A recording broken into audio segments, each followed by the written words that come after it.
Good evening, everybody. Good evening. Hello. We're just making sure that we make sure that Acton TV is all set. Okay.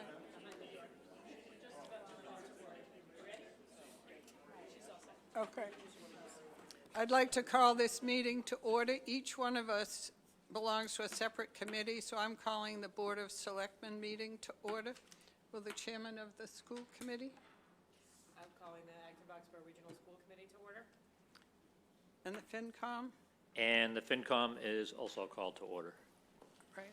Now, I thought it would be a good idea if we went around the table and introduced ourselves. We may know each other, but I think it's a good idea if we introduce ourselves. I'm Joan Gardner, Chair of the Board of Selectmen. Tessa McKinley, Chair of the Regional School Committee. Peter Light, Superintendent of Schools. Michael Ball, AB School Committee member. Mike Majors, Finance Committee. Christy Anderson, Finance Committee. Christine Russell, Finance Committee. Jason Cole, Finance Committee. Al Vlajinak, Associate Member of the Finance Committee. Roland Borden, Chair of the Finance Committee. Peter Berry, Selectman. Paul Murphy, School Committee. Angie So, School Committee. John Benson, Vice Chair of the Board of Selectmen. John Peterson, School Committee. David Martin, Selectman. Jenny Kramer, School Committee. John Mangiarotti, I'm the Town Manager. Okay. We have 3 Tuesdays in December coming up. December 3rd is a special town meeting called by a citizen.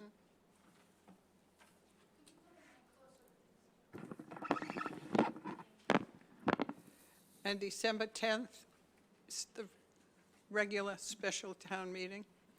And I think that's why we're all gathered here today. And then December 17th are when the ballot questions, so you'll have to go to the polls and vote on those questions. So we'll start with the first article. So yes, just to walk everyone through, we have a draft warrant that will be published before Thanksgiving and distributed to households. The articles are in the order of, the first article will be the Acton Boxborough Regional School District, Design and Construction. The second one will be the North Acton Fire Station Project, and the third will be Sewer District in West Acton.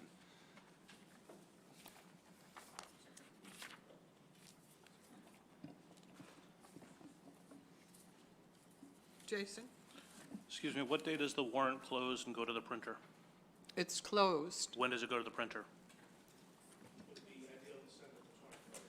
The 11/21, it'll be printed. So it's 5 days earlier than last time I asked? Well, the absolute deadline is that date, but given the Thanksgiving holiday, there's going to be a delay in actually getting the printer to produce 10,000 copies of it. Okay. So I'm recommending we move it to 11/21. Thank you. Peter? All right, so good evening, everyone. I'm talking to Article 1, which is a proposal for the Douglas Gates Preschool Building Project. And I'm going to be presenting some slides that we've been using at some of our community forums. And I hope to give you just a little bit of an overview of the project and answer any questions you might have. So this is an important project for our school district for a number of reasons. We have multiple schools which are now at the end of their useful lives. Included in that are the Douglas and Gates schools, which are now over 50 years old each. The preschool is also located in this building we're in, which is the administration building.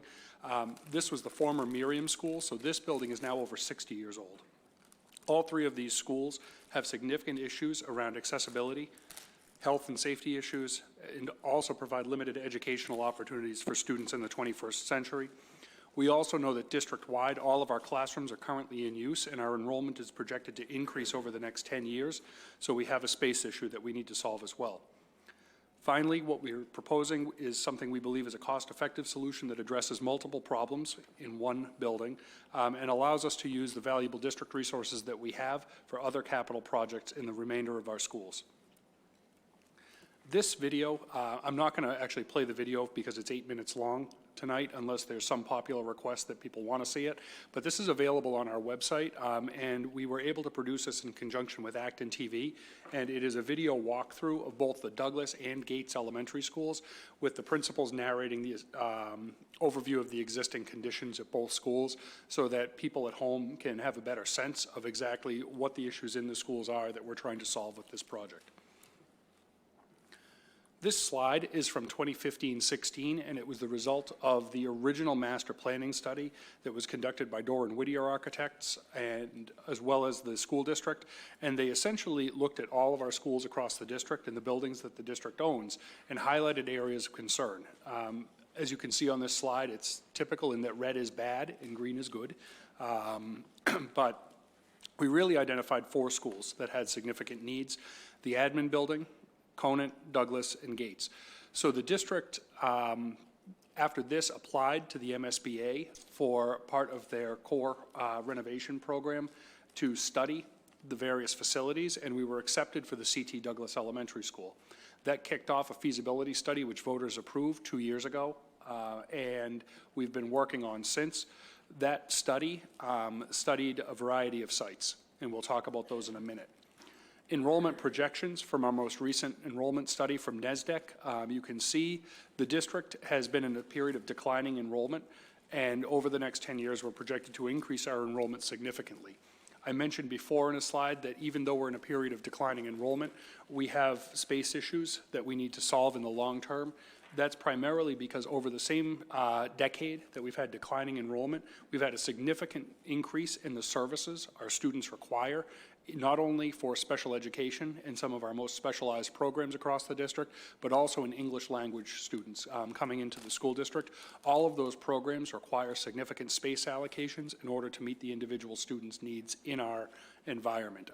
So even though we've had a period of declining enrollment, we've been able to keep more students in our district educated in their home school by providing the appropriate type of space within our schools. And we hope to be able to continue to do so as we move forward. The feasibility study that we worked on for the CT Douglas School was multifaceted. And to give you an overview of that, the initial step was to engage Arrow Street Architects and Skanska as our project managers. We then engaged in a visioning process with our community to solicit stakeholder feedback about what the educational program for this school might look like. We had community input in that process. We also had our educators and even our students at the schools be able to participate in the visioning process and provide us that feedback. We conducted numerous surveys and held multiple focus groups over the same time period, and during that period reviewed 16 different options that included sites at the Douglas, Gates, and Conant schools. Areas that were studied during that process included site suitability that could accommodate a new building. We also considered community input in that process and cost of the schools at the different sites. Here's an overview of the 16 different options. You can see in the far left column, that is the site that's being listed. So the first row is options that we considered just on the Douglas site alone. The second row is a consolidated Douglas and Gates school, and then the third one is consolidated Douglas and Conant school, and the multiple options there within. We ended up selecting the Gates site through the feasibility study process for a number of reasons. Primarily, the Douglas site was simply too small, and there were significant floodplains in and around the Douglas site that limited its buildable area. When we looked at what a building might look like at the Douglas site, there were 2 things that stood out. 1, it was on stilts, and 2, it looked like a strip mall. Neither would have been appropriate for West Acton. The Conant site is a great site. It's a beautiful site. It's a good size. However, there is an area right in the middle of that site that was identified as wetlands through the feasibility study, and that limited its buildable area, and the site could not hold a building of the size that we needed. Finally, at the Gates site, it had both sufficient area and it was buildable, even given the considerations of the wetlands around it. So that's really how we arrived at the decision to site it at Gates. This slide is just an overview of some of the cost options that we studied. 3 stood out to me that I wanted to highlight for you. Option number 2, if you can't see it because of the size of the screen, it was an addition and renovation of the Douglas School. So we would actually preserve the Douglas School, renovate it, and then build a small addition to be able to accommodate the increases in enrollment based on our enrollment projections. That came in initially at $91.5 million.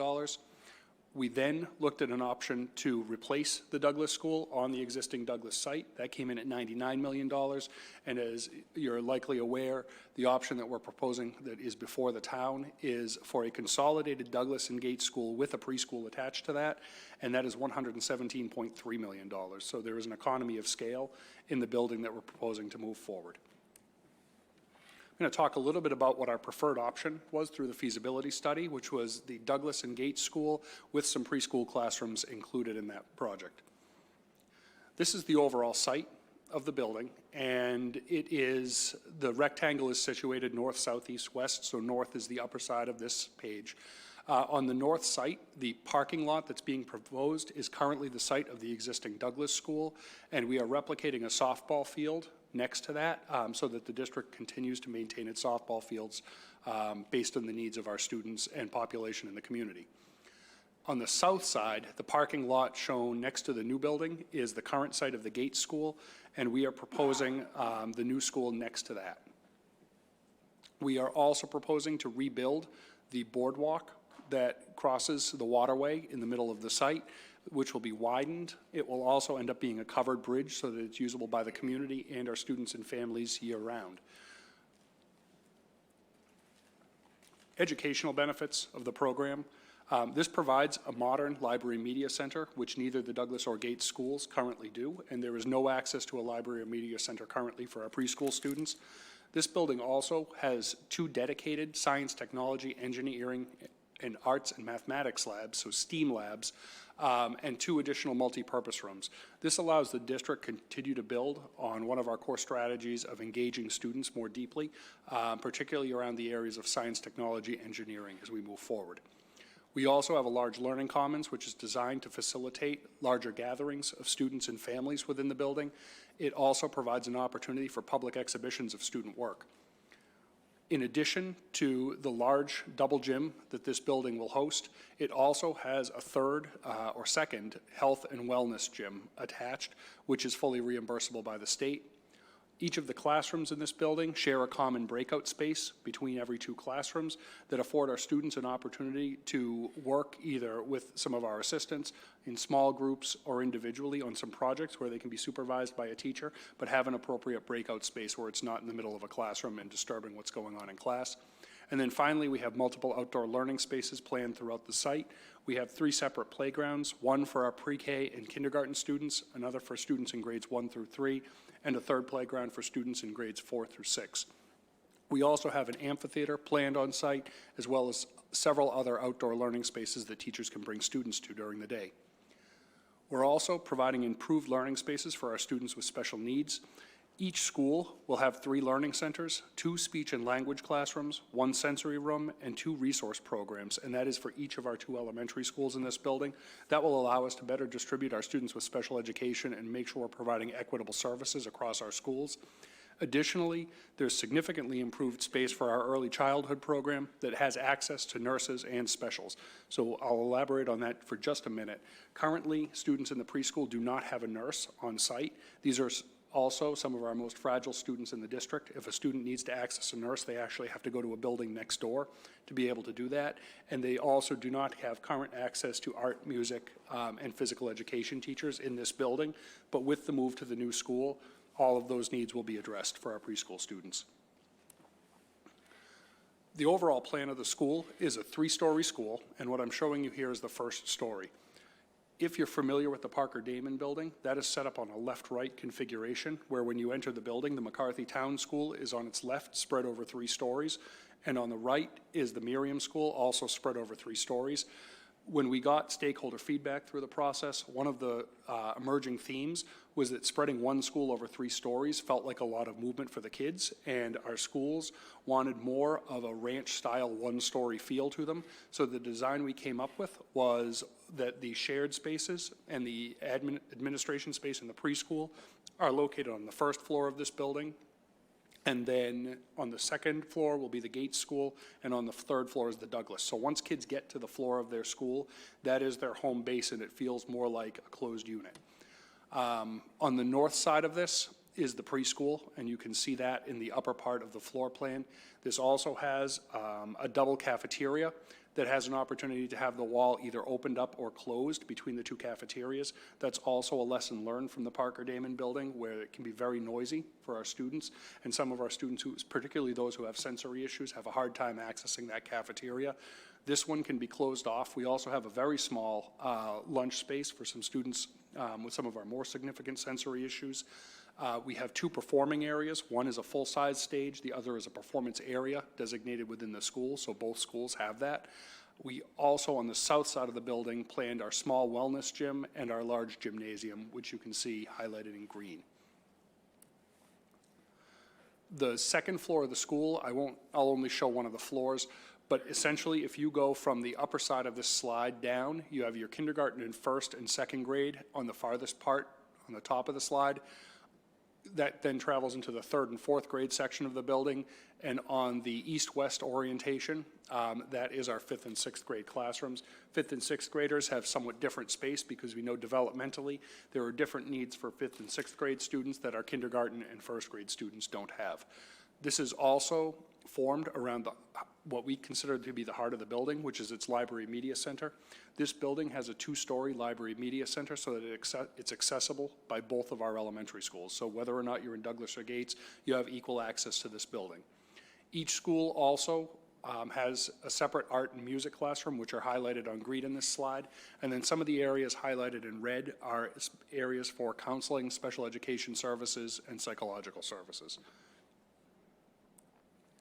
This is the third floor, which is the Douglas School. This is just about a mirror image of the floor below, so I won't go into any detail on this. This is an interior view of a classroom. The way we designed this was that as you come in, there's a vestibule where students can enter, sit on a bench, take shoes off, hang backpacks and coats during the winter. It also, on the wall opposite that, has a space for sinks as students enter so they can wash their hands right in the classroom. And then as you enter the room, it's the traditional part of the classroom with plenty of visible light coming in from the outside. And on the left of this picture, you can actually see that's that breakout space that I mentioned before, where students can go, and it's a small little room in between the two classrooms that are adjacent to each other, where students can go work on projects, work in small groups, be visible without necessarily disrupting what's going on in the classroom. This is just an alternate view looking back toward the corridor. Here's a front view of the building.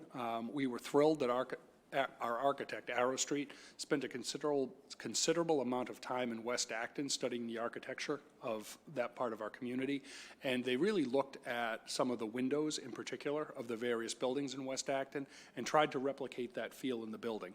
Also, the overall feel of the building was designed to mirror kind of the 19th century mill with some modern updates to make sure it still felt kid-friendly. From a sustainability perspective, we're doing something called a triple net zero design. That means we have some pretty aggressive goals for energy, water, and waste in this building. From an energy perspective, our heat is provided by a combination of geothermal wells and electric boilers that does result in a building that has zero combustion and zero fossil fuels in use. The energy needs of this building from a heating and cooling perspective and also an electrical perspective are designed to be completely offset through the use of solar panels on the roof and over the parking lots. From a water perspective, we are collecting rainwater on the roof of this building. It will be stored in underground storage tanks and reused when we flush toilets. And then from a waste perspective, and this has a lot to do with the construction and demolition process, but we will sort and recycle all of the building materials from this on site so that they can be reused and recycled in other projects. Additionally, we have very aggressive goals as a district, not only around composting in the cafeterias, but also recycling programs in the schools, and those will continue as we move into the new building. We believe this is a cost-effective project for our taxpayers in the community for a number of reasons. First, there's a time value for consolidating two schools right now. The original estimate for Douglas, as I showed you on a previous slide, was $99 million for a replacement of that building only. And the final budget for a twin school plus adding the preschool classrooms was $117.3 million. Also, the fact that we have an opportunity to include our preschool classrooms is a significant value to the community. We don't have a cost on that. However, if a preschool were to be built independent of an elementary school, it would not be eligible for MSBA reimbursement. So when preschool classrooms are attached to an elementary school, the state will fund that. If you try to build that on your own, or say we renovated the current building we're in, we would not receive state aid to be able to do that. We also, as a building committee, studied multiple options in how we designed and built these schools. We opted for a single-phase building, and that ended up saving not only 15 months of construction for the students at Gates, but also saved the taxpayers about $7 million on the price tag of that building. The building committee, when we received the initial estimates back from the architect, worked with our project manager to go through those estimates with a fine-tooth comb, and while we preserved the educational opportunities within the building, we found that there were an additional $3.5 million worth of savings that we could take advantage of in the construction process. And then finally, and certainly not insignificantly, we're in a period right now of historically low borrowing rates and interest rates. If you recall, early in the process, we were predicting significantly higher tax impact on single-family homes than what we ended at. We were predicting somewhere between $650 and $800 per year. That's now lowered to the $450 to $500 range. A primary driver of that are the interest rates that are available in the market right now. So we have an opportunity to leverage that. Just to go over some high-level costs of the project, the overall project is $117.3 million, but both Acton and Boxborough have already spent the first 1.3 of that on the feasibility study. That was approved 2 years ago, and that money has now been spent to get us to this point. We have $116 million remaining on the project, and we'll be getting $38 million from the state, which from a total project cost perspective is just about 33% of the budget. The Acton and Boxborough share is $78 million, which results in an Acton share of $66.3 million, or the impact on the median single-family home in Acton will be between $452 and $509 a year. And just to give you a little explanation why there's a range, we did have a district-wide debt strategy committee that had membership from both towns' finance committees, the financial staff from both communities, our own financial staff, our treasurer, and we also worked with an outside financial advisor to come up with our debt models for this. And they wanted to leave a range because interest rates right now are so in flux that there's very little difference right now between a 25 and a 30-year borrowing period. So the numbers in blue represent a 30-year bond, and the numbers in yellow represent a 25-year bond. We're currently leaning toward the 30-year bond, so we're looking mostly at the number in blue on this slide. Overall timeline of the project, I won't go into all of the detail on what got us here, but you can see that on the slide. But essentially, we are at that point in orange on the bottom where we are seeking approval from both Acton and Boxborough in December. Should we get that approval, we will move forward with the final design of this building, and we will be breaking ground on the school just as students are, well, just after students, not as students are leaving. That would be dangerous. But just after students leave this spring, we will break ground at Gates on the early site package of work. And it takes 2 years of construction, and we are scheduled to move in fall of 2022. It would take 1 additional year after that to finish the site work, including demolishing the current Douglas and Gates buildings and building the parking lots and field, but students will actually occupy this building in fall of 2022. Some questions that we receive to make sure we're being clear with responses are what would happen if it's not approved by the voters. We certainly have an opportunity to reevaluate this project. We could bring it back to the voters within 12 months. However, historically, if a second vote were to fail, MSBA typically would remove the district from its capital pipeline. You can attempt to restart that process in the MSBA capital pipeline. However, typically they don't take you on the first attempt to get back in. And if you get back in the MSBA pipeline, you have to restart the process from the first step. So we would actually have to go back to the voters first for a feasibility study, and then we would be coming back to this period later. There is some information on some districts that that have gone forward, also without MSBA funding as a second option. We have not sensed in our community that that's a great option. I think there's a strong desire to get $38 million from the state, at least so much as we've heard. Jason differs, I think, but, you know. So we also know we have increasing enrollment needs. We know we're at capacity. We launched last year, and, you know, thanks to a lot of the support of our community, a $20 million capital plan in our buildings. We purposely excluded the school buildings that were under consideration for this. If for some reason this building did not pass, we would certainly have to work with the school committee to go back and revise that capital plan, and then Douglas, Gates, and Conant would have to be the priorities as we go into this. And that would leave, you know, other facilities around the district with significant needs for a long period of time as well. So, you know, the capital plan and this proposal for a building certainly are intended to go together because it addresses multiple needs over the lifespan of our schools. So with that, you got the very quick version of the presentation. I'm happy to take any questions that you have.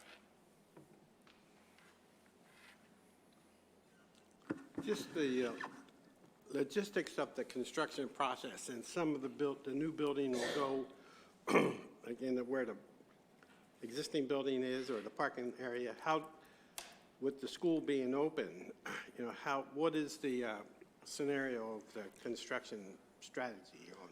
So we know that we will have to actually remove 4 classrooms from the current Gates School in order to be able to construct this.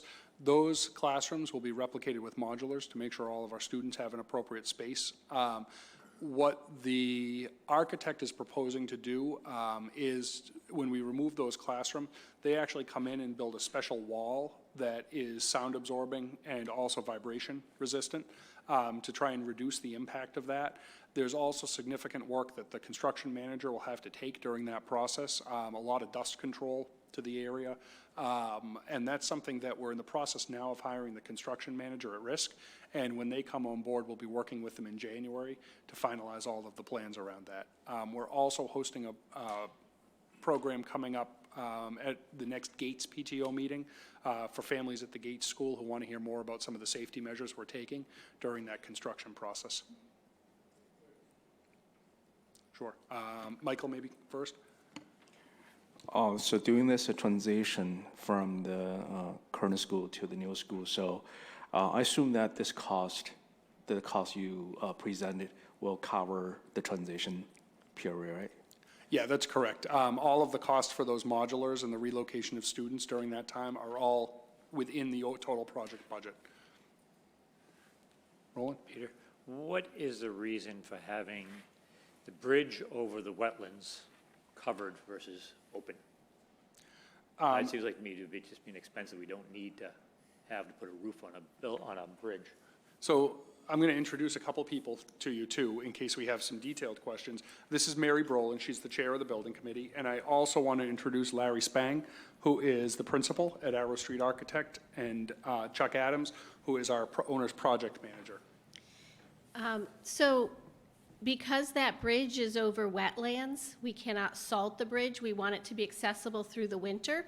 And so we met with one of the Acton town boards, the Environmental Commission, I believe, and they asked that we cover it to minimize snow on it so that we can keep it as clean as possible without contaminating the waterways. Can I add to that? I think also I want to make sure that it's clear that it's that we're making it large enough that it can be machine plowed, so that we can not have to worry about there being problems getting from one side of the campus to the other. So it's also going to be easier. It's going to be easier to keep all snow off and be able to. But why we have to do it covered in particular, not just the size and the structure, is because of the salt. And then one final thought on that. That's really a key entrance area to the school for us. We have a parent drop-off area located on the north side of the site at the current Douglas School because we know we want to be sensitive to a lot of the traffic in West Acton, and that's something we thought a lot about in this process. So, you know, certainly some parents can drop off at the main part of the school, but we really want to have parents using that drop-off area. The distance from that north parking lot on the current Douglas site to the entrance of this school is the same distance people walk every day to get into the Parker Damon building from its parking lot. So there's really no change. Thank you.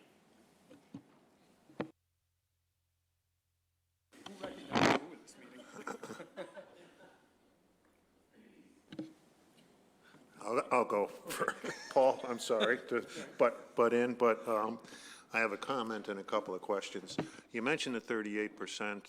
At some point, it might be a good idea to, since the warrant article mentions 49% reimbursement from the MSBA, to just explain why those two numbers are different. I mean, I assume everybody understands the MSBA isn't 49% is the percentage they set, but it doesn't, they don't reimburse for all the square footage in the building, so that brought it down. But anyway, the question may come up, why 38% is different than the 49%. You mentioned the enrollment increases. I hear you saying that even with the increases, this facility will provide enough space for all the elementary students that we're anticipating will come into the district. But what's driving that figure, and how accurate is that? In my limited experience, those figures seem to change every year. So I'm just wondering, that comes up a lot at town meeting about enrollment and whether, you know, it's actually going to happen or not. Peter, I'd like to respond to that. I think, you know, we were lucky that we had a chance to talk to the people from MSBA at the Massachusetts Association of School Committees this last week. And when they do those enrollment projections, they separately project enrollment. So in addition to the NESDEC numbers, there's their numbers. But your response still is, they're just more numbers. One of the things that everybody has to keep in mind is that the reason that we were able to occupy Douglas and Gates for 50 years is because people 50 years ago built buildings that were more than they needed at that moment in time and more that they could be certain would be occupied. And the building that we're building, you know, every construct is intended to have a 50-year lifespan. So not this enrollment projection, you know, the building authority attempts to do it, but I'm pretty sure we don't know what's going to happen over 50 years. But what's built into that is, you know, enough of an uncertainty factor that there's a reasonable assumption that this will, in fact, support the next 50 years. Okay, I mean, I'm just curious of what's driving that. Is there going to be people are having more kids, or there's more families moving into town, or what's the main driver? Actually, Marie, do you want to talk to that for a minute? Marie is our resident expert on enrollment.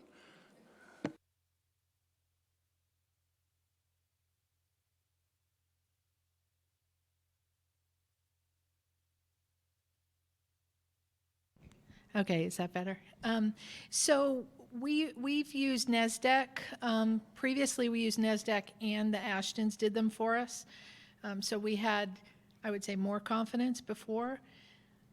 What's driving it are birth rates and housing turnover. So in 2015, there was a significant uptick in housing turnover. That's moderated quite a bit. But basically, families whose kids are out of school who move out are replaced by people with kids in school. So that's what kind of drives it. Definitely cyclical. Sort of every 20 to 25 years you see this. Will it go up as high as it's saying now? We'll know more over the next few years. It's a bit higher in the out years than it was last year and the year before. We did drop this year, and we do think we're sort of at the lowest, and it will start to go up. But to John's point, we're confident that the size of the school will accommodate across the 6 elementary schools. Okay, thank you. I guess the important point is that even if that doesn't come true, the current facilities are inadequate to educate the number of students we have in the district right now. So, and then my final question is, you talk about more services for the preschool kids. Great, you know, music, art, phys ed. How many more staff people are going to be required to provide those services? That's a great question. We actually currently do not need any additional staff to be able to provide those services because the kids will be located in the building with our current teachers. Based on our enrollment now and for the next foreseeable number of years, we can actually provide that with our current staff. We would be able to do it now, except we just can't get staff between our buildings flexibly enough to do it.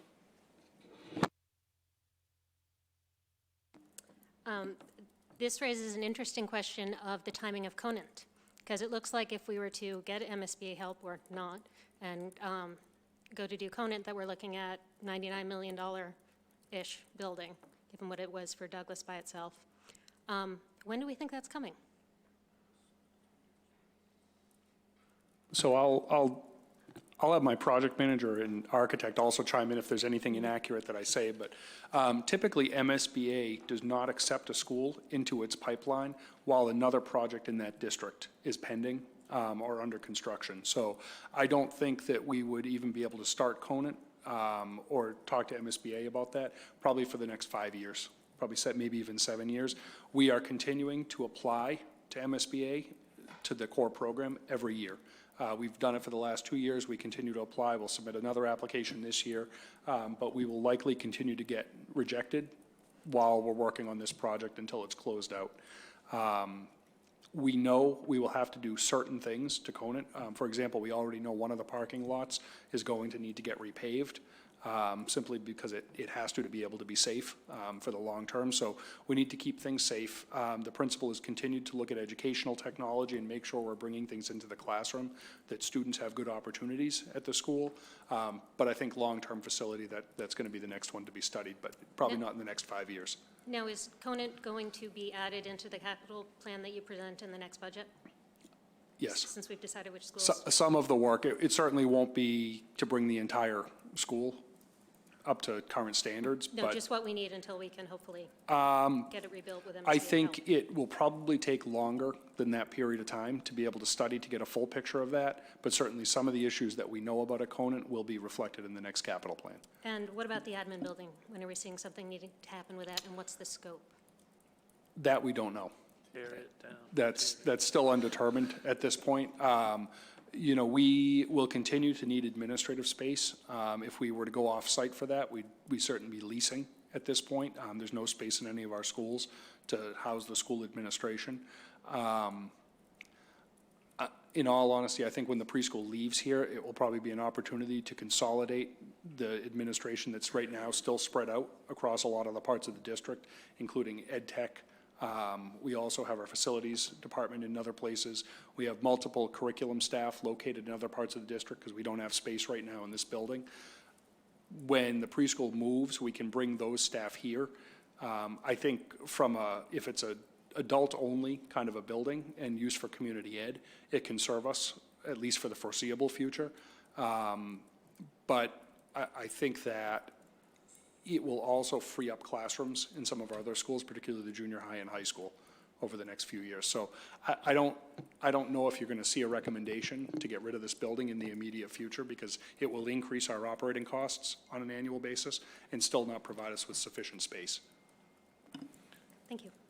May I just add a couple of things about the enrollment, because I did sit through all the committees leading up to it. It's important to note now, and I would recommend you put into your presentation, that the other schools in town now are already have more students than they were originally supposed to have. So some of the other schools, for example, over at the Parker Damon building, the multipurpose room is now gone. The case rooms are gone because we had to take the overflow from the other schools that did not have 3 sections per grade.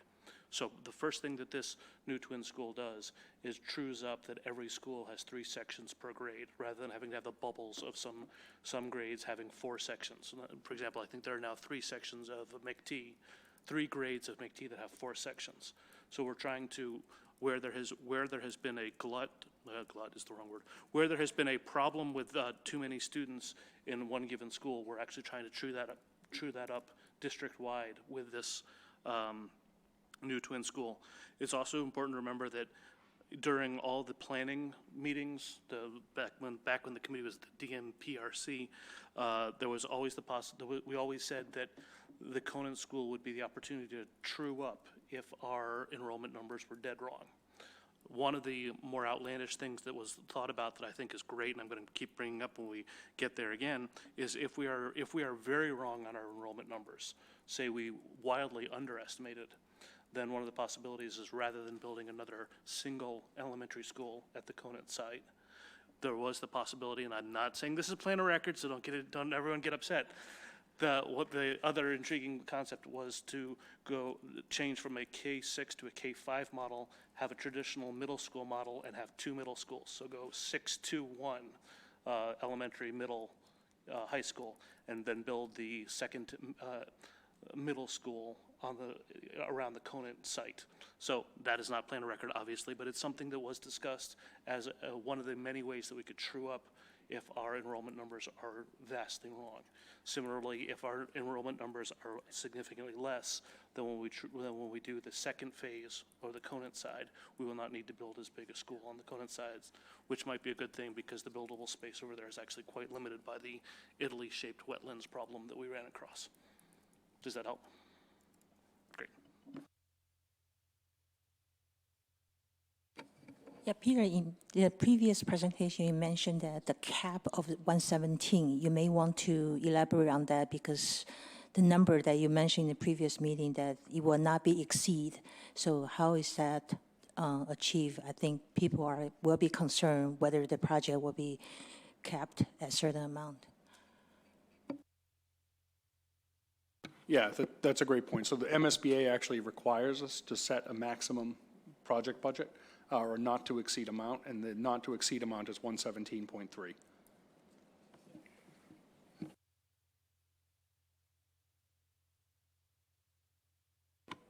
On that point, could you also comment about the size of the contingencies that are in the plan and why those contingencies are the size that they are? Sure, I can, but I have our project manager here, and he can probably also lend some information to that.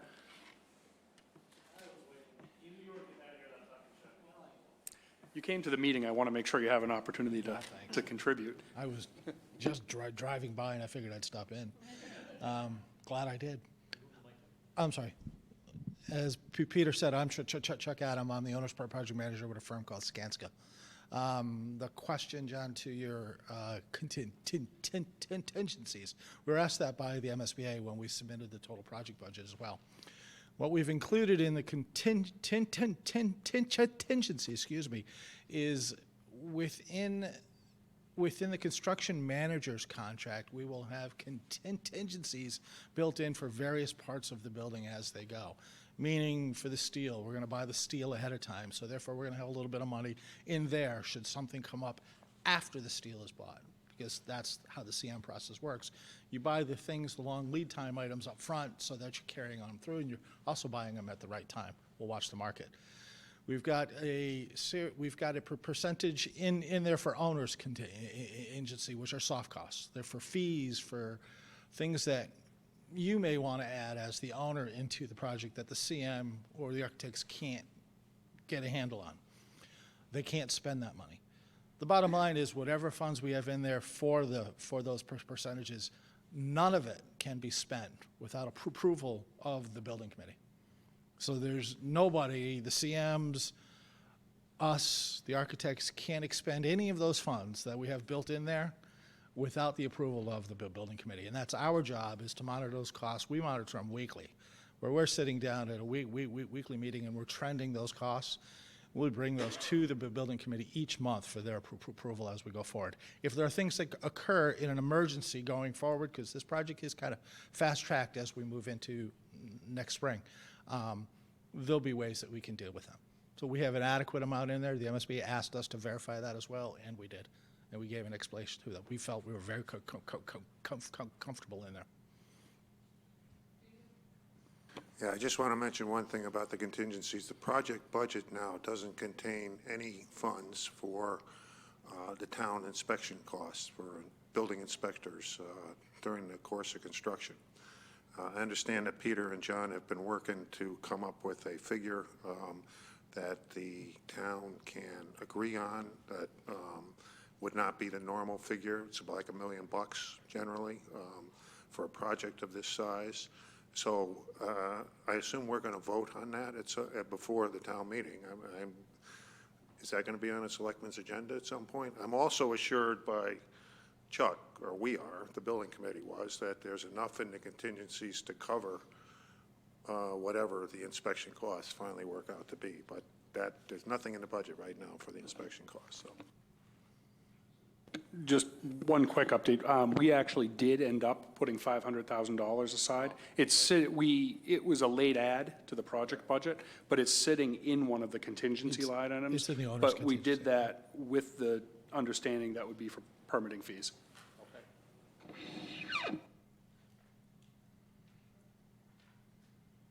I just want to mention that, yes, we have been discussing it, and the goal of the discussions is just to make sure that an amount that is enough to cover our direct costs in providing the inspectional services, that's not going to have any impact on the school project budget.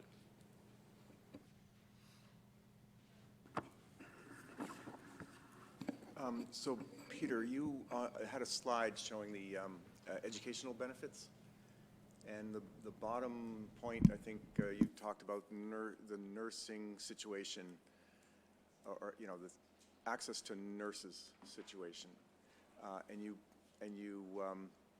kind of gave that contrast between what's existing now and how that will be relieved. I'm wondering if you could do the same with the special education issue. What is it about the new project that is an improvement on what we have now? So just clarifying, it's specific to the early childhood program? Yeah, I was looking at the... Okay. So for students in the early childhood program, that program exists by law to primarily serve students with disabilities who are identified early in childhood as needing extra assistance. We also have an opportunity to open that up to peers within the community who pay tuition to get into the program. But for students with disabilities to be served in a facility currently in this building that is not designed to be accessible provides really limited opportunities for students. So students cannot travel. Some of our students cannot easily travel between the two floors of the school. If a student were in a wheelchair, they would probably need to leave the building in order to get up onto the second level. A lot of the accessibility issues around that. We also don't have appropriate spaces for physical therapy, occupational therapy, some of our speech language services.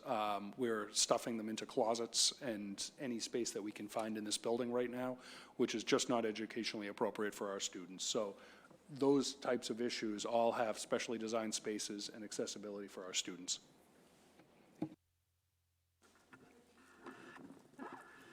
Getting back to the inspectional services budget, you said you put 500,000 in there.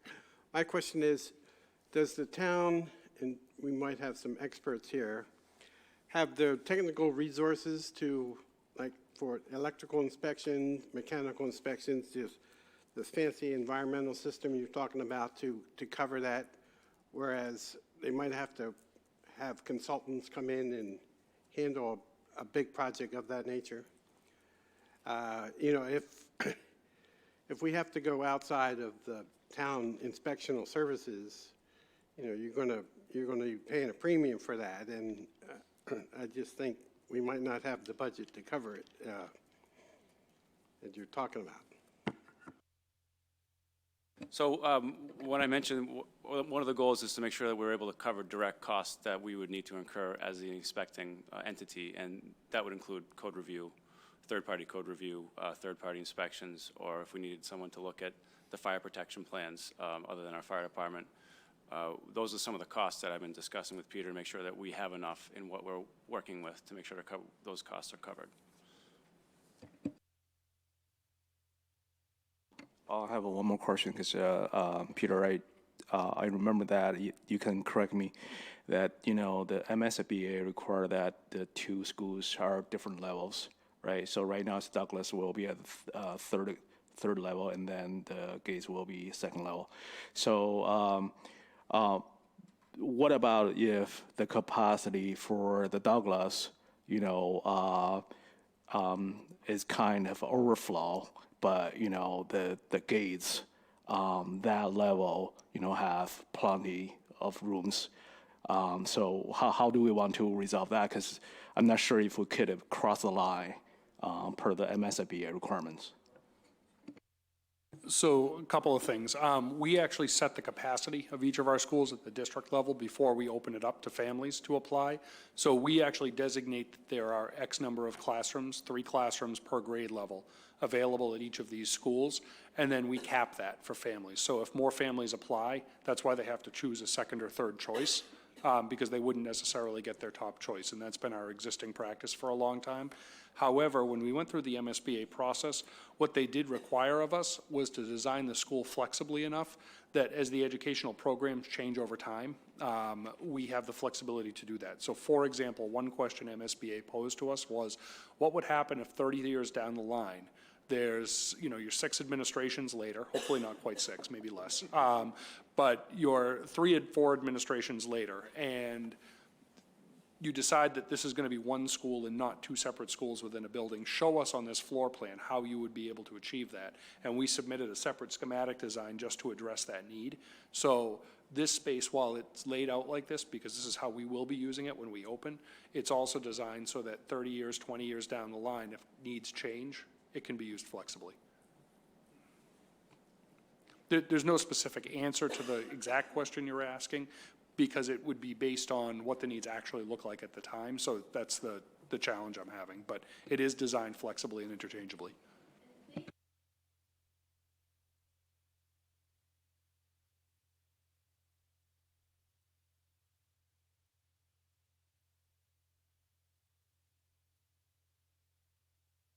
Okay, I think it's time to move on to the next article. John? Change sides of the table.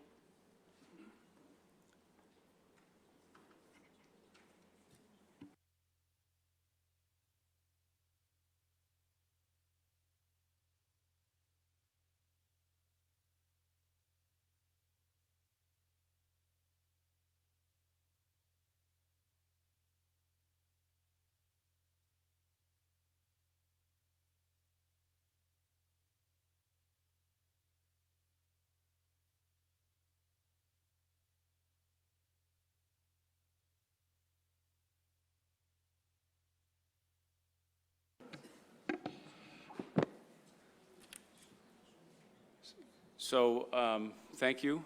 Thank you for, it's an honor to be here to this tri-board. I've never been in a room with all of you at the same time, so I think it's a great opportunity to see you all at the same time and share some of what's going on with this very exciting North Acton Fire Station project. So as mentioned, this will be article number 2 on the warrant. It'll also be question number 2 on the special town election ballot. This is a project to provide fire services to North Acton, which has been in the works for many years. And through this presentation, I'm joined by our chief, Robert Hart, and we're going to discuss why the station's needed, and then go through some of what's being proposed, and look forward to your questions as we go through this. So just to orient you, the project is in North Acton's proposed on Harris Street. Harris Street runs horizontally across the screen. On the right is Main Street, and on the left is Great Road. So Harris Street connects Main Street and Great Road, and this site is sort of in the middle of that. And one of the primary reasons for the need for a station in North Acton is the growth in that area of town over the last 30 years. This is an analysis from our GIS database, which shows where the housing was built over actually since the 1800s, but what we're focusing on is the dark blue and the purple. And as you can see, there's a large concentration of dark blue and purple, which is housing construction in the last 25 years in North Acton. And also on this map, it's really interesting, we can spend a lot of time talking about this, but I'll just point out that the clusters of red from the 1800s are where our fire stations are built now, in West Acton, South Acton, and in the center.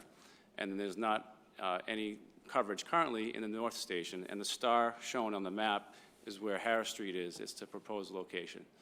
So there's a significant need for coverage in that area. And this need was studied in this community in 2006. it was a study that identified that in 2016. A needs assessment was performed to identify the exact location. There was actually multiple sites that were considered by the community, and 68 Harris Street is the one that was selected. In 2018, the town meeting voters voted to approve funding to start the design process for this location.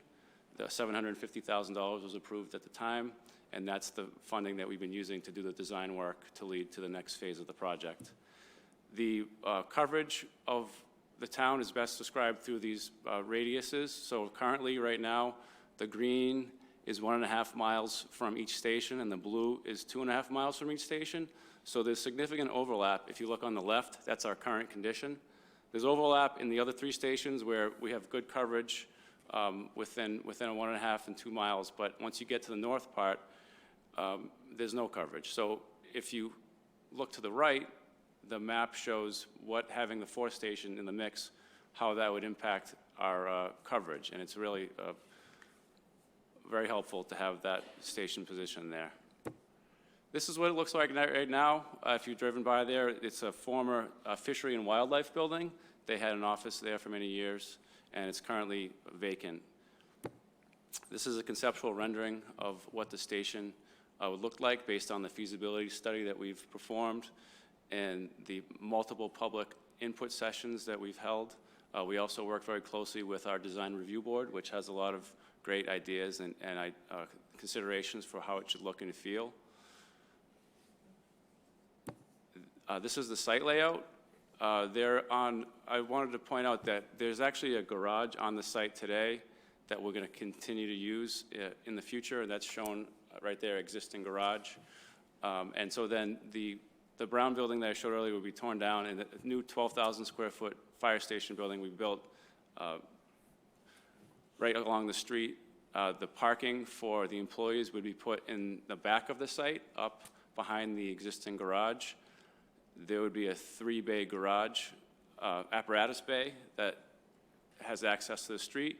There would also be a small public parking space with an accessible spot on the right in the front. So if there was any public that needed to access the building, they have a way to park quickly and run in rather than parking way and back in the employee lot. There were some site constraints that we worked with to come up with this layout. And I think this site fits very nicely into what we have here. There were concerns about having us build a sidewalk on this site right in front of it, as we would, and have it not connect anywhere. So we've included in the project a way to have a connection to the existing sidewalk network in addition to having just the sidewalk in front of this site. The floor plan, Chief Hart, it'd be great if you could walk us through some of the benefits of what's shown here in the design. Good evening, everyone. Thanks for having us. It's a pleasure to be here. So this is a modern fire station. What is in the red is basically the apparatus bay area, which would house the trucks and the heavy equipment that we use. Along with, on the left-hand side, is a lot of support for that. EMS storage, EMS supplies, narcotic supplies, our SCBAs, which is the air tanks that we have when we go into a burning building or in a bad area. All that can be cleaned and stored there. Just general storage, which if anyone has been through our existing stations know we lack. The mezzanine, which is over the general storage on the left side, is just that storage, as well as the electrical room, or part of an electrical room up there. We also incorporate some training details in this mezzanine. There'll be like a manhole cover so we can practice confined space rescues and rescues with tripods and ropes and harnesses. So we're trying to incorporate some usefulness for training into the building. But as we move to the right, the back right-hand corner behind the ladder truck is our decontamination room. So we need to wash and launder our gear that we wear. It gets full of contaminants and carcinogens. There's lots of studies right now to the cancer risk to firefighters, largely due to their gear that gets contaminated. Then that continually off-gasses these carcinogens, which we breathe, which isn't good. So we've incorporated a modern decontamination facility in here, which is basically a very large, we call it an extractor, large commercial washing machine and a dryer to keep our gear clean and the firefighters' health at the paramount. There's also in the center, it's blue, there's a lot of storage racks, so that each individual firefighter has a gear rack to store and maintain their equipment. And further along the back wall, we have a day room, a dining room, and a kitchen. So this station houses personnel 24/7, you know, meals, 3 meals a day for the guys are all prepared here. It's very much like a home, and they do work a 24-hour shift, so they are here for those 3 meals. So it's important that we treat them as a second home. Kind of in the middle, in the brown, is fitness. So we've shown, you know, being physically fit is an important part of a firefighter's job. Not only physically, but it helps with some of the stresses of the job. PTSD is a bad mental problem that a lot of the first responders have, and exercise is a way to mitigate that. On the right-hand side is a row of bunk rooms. We anticipate 6 firefighters to work out of the station, and just as the schools, we're trying to build this as a 50-year station, so we're trying to build in more than what we need right today. So of those bunk rooms is an officer suite and then 5 firefighters. The furthest one closest to the kitchen, we combined and made it a double, just to save some space and still accommodate our need for 6 people. In the front in the purple is a small conference room, the vestibule, and then the watch room just next to the apparatus bay, where we would house our fire alarm decoding equipment and some maps and run card and computer stuff. So there's a lot of stuff in this station that we don't have currently to keep firefighters safe and healthy and be able to operate as a modern fire department should. Thank you, Chief. So this is the building program. This program was developed with input from the fire department, its personnel, input from the community through public forums, and it represents the project that we're bringing forward. And the preliminary cost estimate for this building program, based on the schematic design cost estimate, we just completed the process, is a total project cost of $10,343,376. This includes This includes the $750,000 that was appropriated in 2018 in that number. So it includes design, it includes the owner's project manager, it includes all the fixtures, furniture, and equipment, and other soft costs. It also includes several contingencies which are necessary at this stage in the design process to make sure that as the project is brought further into the design process and into construction, that there's appropriate amount of resource available as changes in the conditions and the site are brought forward. As I mentioned also, there is an allowance to not just build a sidewalk to nowhere, but actually have a connection to the existing sidewalk network as part of the construction of the fire station on Harris Street. This is just a breakdown of that $10.3 million. The construction cost, the actual construction itself is just under $7.6 million. Then the indirect costs associated with building a station, the design, engineering, equipment, fixtures, furnishing equipment is 1.9, and then, as I mentioned, the contingencies make up just over $800,000. To the financing, how we propose to pay for it, as I mentioned, it's Article 2 on the special town meeting warrant. Being a debt exclusion proposal, it will also require support at the ballot the following week. We have projected the debt service to be $485,000 based on 30-year at 3%, which is similar to what we discussed earlier. Based on that calculation, the estimated cost is between $60 and $75 for an average single-family home. However, we are continuing to do we're looking at multiple strategies to mitigate the short-term impact of this project. The Board of Selectmen just last week or earlier this month approved the use of some development mitigation fees that we have from the Avalon project to help offset some of the costs of the project. So we're working right now to understand what's the best way to use that resource to minimize the taxpayer impact of this expense. So that's the project overview and the financial information for how we intend to pay for it, and we look forward to your questions.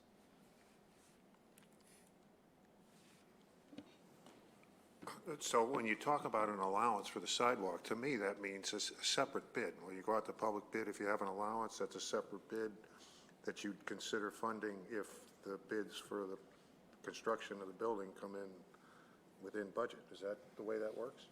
Well, no, that's one way it could work, yes, absolutely. But there's also, we may choose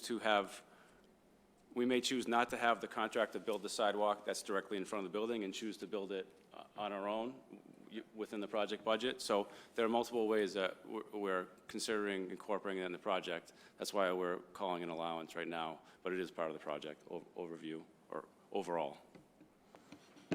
Okay, and was the design, did you borrow that money, or did that come out of the general operating revenues? The $750,000? That was authorization to borrow, yes. Okay, so you now, so the vote would be for the full 10-3, to take the entire borrowing outside 2.5, right? So that's a good question. I think that's one of the financing strategies that we're discussing, because there are some benefits to doing that or to carrying forward with just the 9.6 that's needed in addition to that. And so we're finalizing that information this week. But the $485,000, the $485 per year is based on just borrowing the 9.5, 9.6. You talked about needing there to connect to a sidewalk around there. I think there was talk of maybe building one. Is there one existing, or would this be connecting to a sidewalk in that street? Right, so when I say sidewalk connection, I mean there's an existing sidewalk on Harris Street that stops closer to Great Road. So this would be a connection to that, and also a connection to the sidewalk network that's being proposed for Main Street over that way. So I think it would connect to the sidewalk network at Monument Village right now, which is at the edge of Main Street. So this doesn't require additional sidewalk to also be built? It would just connect to what's there, and then there are other sidewalk projects in process? So, no, so right now, the initial thinking of the design was to just build a sidewalk directly in front of it, but that was seen as a sidewalk to nowhere. So the idea would be to connect the sidewalk that's being built directly in front of the project with the sidewalk that's further down the road. I think it ends at Alexandria. Okay. And then also carry it to Main Street to complete the connection. But that other sidewalk cost, apart from in front of the fire station, is an additional project. It's not incest. It's within the 10.3 that I just presented. The rest of the sidewalk outside of the fire station lot Is in this? Yes. Okay, wonderful. Also, this is, I suspect, for Chief Hart. We're not looking to really do major overhauls of the rest of the fire stations anytime soon. Could they use these advanced cleaning facilities?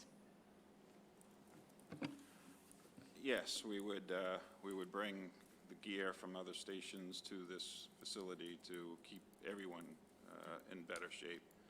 And has this been designed to be a sufficient size to cover all 4 stations? So it's not really the plan to do that, but in the short term, we will make that happen. Thank you.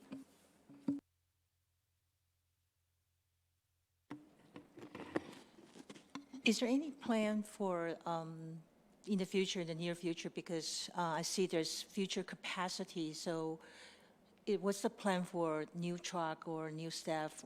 Is there any plan for the near future? The infrastructure, like the fire truck that you see in the rendering here, will be a fire truck that we'll be bringing over from one of our existing stations. We'll not need to buy new apparatus to equip the station.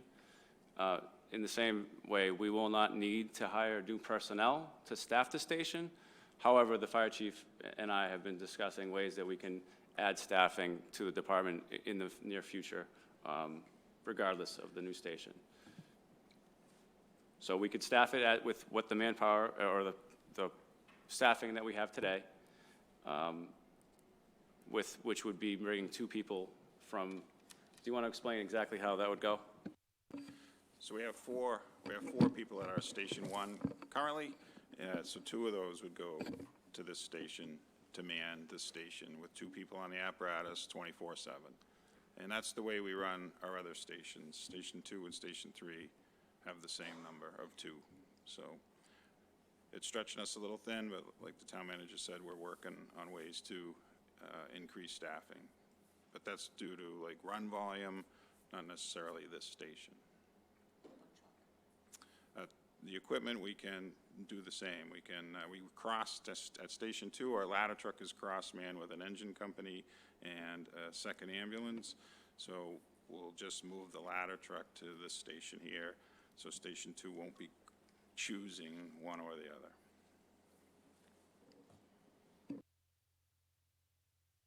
One other item that we get questions about frequently at public forums or just in the community is what are some of the environmental sustainability measures that we're implementing in this project. This is a project that we're not proposing to connect to natural gas, so it'll be all electric. We're proposing to use geothermal and electric boilers to heat and cool the space. And it's being built solar ready, and we hope to have a solar project designed in conjunction with the station, and we're meeting on that this winter.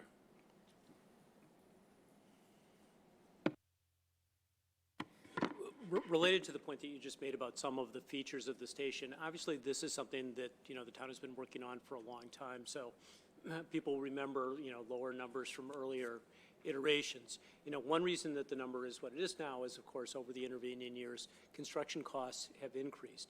The question I have is, relative to some of those earlier iterations, are there changes in scope that actually made this more expensive than some of the earlier designs? I think the earlier discussions of the cost of the building weren't as a result of any design work. So they were simply looking at other construction of buildings in nearby towns and estimating what it would cost to build a station here. So it's hard to say what the scope people had in mind at that time when that decision was made, but there are certainly a lot of elements to this building that we've included that are responsive to a lot of concerns that we hear in the community, including sustainability features. I just have two points I want to give you a heads up on that have already come to me in my conversations in the community. So I want to give you a heads up about them in case somebody brings them to the floor at town meeting. The first is, and I realize this plan is basically baked. This question should have been asked 2 years ago, if indeed it was. Was there any plans to just have an EMS and ambulance outpost to serve North Acton rather than having a whole new fire station?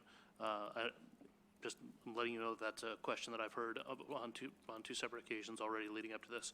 And then the second question, the second comment, we've both a couple of people have hit on this already. You're definitely going to want to call out the specific costs of some of the more intricate, higher technology components here, because what I keep hearing is this is a glorified garage at $858 a square foot. So if some of this equipment, I know that the doors are specialized, I know that the decontamination units are specialized.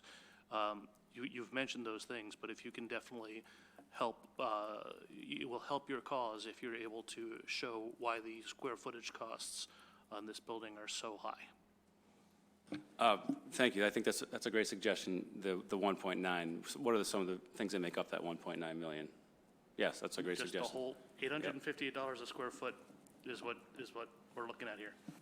Thank you. And then just response to your other question about is this an EMS outpost?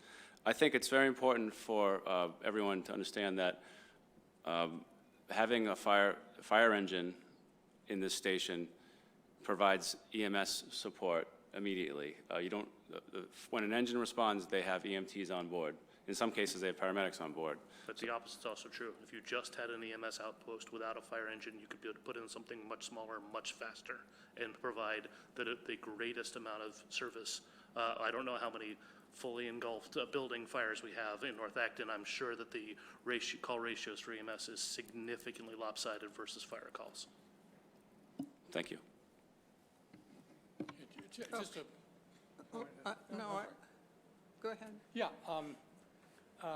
The Selectmen, Jason, took a public position that we will maintain the 3 existing stations as well as the North Acton station, where this got stalled over the last 35 years as the question was, which station will we close? Which of the 3 stations will we close to build the North Acton station?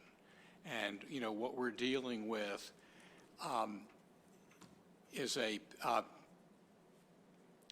situation where 60 to 65% of the calls are medical and other emergency related. 25% of our population are classified as seniors 60 and older. They are scattered throughout the town. We're addressing response times. The maximum response time should be 6 minutes. In areas of North Acton, it's 10 minutes and more. People have asked us, gee, what's the big deal about 2 minutes? And Dean Charter, in his very clip way, said, well, try holding your breath for 2 minutes. So it's a real issue. You're making my point, though. If 65% of the calls are EMS calls, it would be faster time to service. Rather than putting in a 12,000 square foot fire station with 4 bays, you put small ambulance stations ready to go. Faster time to service, way less costs. You increase your response time to everyone. Also, and the chief could talk about that, we also do have fires. You know, small amounts of, you know, the stuff you would see on television, but stuff that starts in the kitchen. Keep in mind that fires double in size every 30 seconds, and it gets out of hand very quickly. Chief, do you have? Sure. We're a cross-man department, meaning we run a fire department and a medical service. So it's much easier to staff with the fire truck in the station to serve the North Acton district, which has been underserved for many years, because we still do have fires and it's necessary to respond to those. But because we're cross-manned, we can take care of a medical as well as a fire. Transversely, the ambulance has a difficult time with the fire. And today's early reporting, all the technology, the smoke detectors that we have, everybody has a cell phone, a lot of people have alarms, central stations, you know, our on-scene time keeps these fires from growing into big tragedies. So it's very important to have a fire presence in North Acton. Okay. To the one more. So could you just go back to the numbers real quick? So a lot of the numbers that have been thrown around, that number is the bottom line number, this is my understanding, that includes all costs sunk or otherwise, correct? Yes, correct. Okay, so what we're not asking the town meeting to approve the spending of $10,343,000. It's net of the $750,000, which is a sunk cost. If they don't vote for this, it's gone. Whether it was bonded or not, I don't know. Whether or not it came out of general funds, I don't know. But that has been spent. So my understanding also is that a good portion of the sidewalks, which seemed to be mentioned at the select board meeting to be around $400,000, is going to be covered by the Avalon mitigation fees, correct? Or a good. So we have just under $400,000 in the Avalon mitigation fees that the board has authorized the use of to offset the cost of this project. Okay. The 10.34. Okay, and that number. wouldn't be spent on sidewalks if this does not get approved? Right, it would be used, the way I believe it was voted by the board was to offset the North Acton Fire Station project. Okay, so at town meeting, what are we asking the town to approve in terms of cost, net of where other monies might be coming from, or monies that have already been spent? I mean, it's not 10.3. It's the difference, so then it's the 9.6 or so of additional borrowing authorization that we would need. However, as I mentioned, with the recent vote regarding offsetting the cost, we're working very closely with the finance team before we publish the warrant to identify if there are some strategies we can implement to both reduce the short-term cost of the project, from a borrowing standpoint, or to pay off certain portions of the project using that resource. So the maximum that we're looking at, though, is the 9.6 million and then, of additional new money. Or about 9.2. Right. So so what we presented is just to make sure that we're consistent with the numbers that we talked about earlier with the school project. Yep. We wanted to try to be consistent to everybody. 30 years, 3%, and that's the 485,000 of debt service every year. Okay, thank you. Thank you. Now, on to the sewers in West Acton.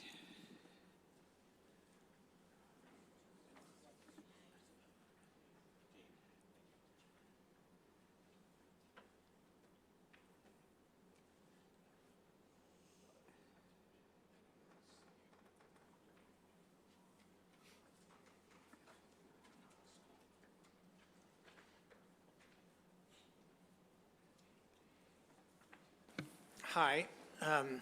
Tonight we're talking about, now we're talking about Article 3 at the special town meeting, which is an article to put or extend the existing sewer district into West Acton. Excuse me, David, do you want to introduce Paul?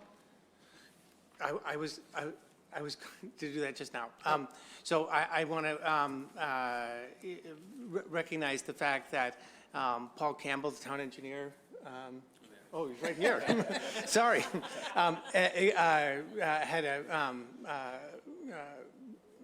well, first of all, he's been working on the project for a year and a half, maybe, something like that. And he, contributed a lot to the, this presentation as well.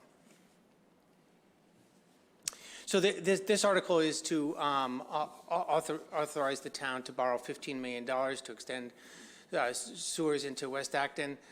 It's primarily paid for by the property owners in the expanded district, which is the same method that we used for the original district, and I'll talk about that in a minute. So we chose this particular area because it's part of the, we don't have to look at this in terrible detail, but the red area on the left part of this slide, which is one of the highest needs areas for sewers in town, based on the small size of the lots, the high water table, et cetera. And this proposed district covers part of that area on the far left. So the expanded district covers 230 properties in West Acton Village and along Mass Ave. It connects to the existing sewers at the corner of Charter Road and Mass Ave, where the sewers from the existing, the connection from the school campus goes into the main line on Mass Ave.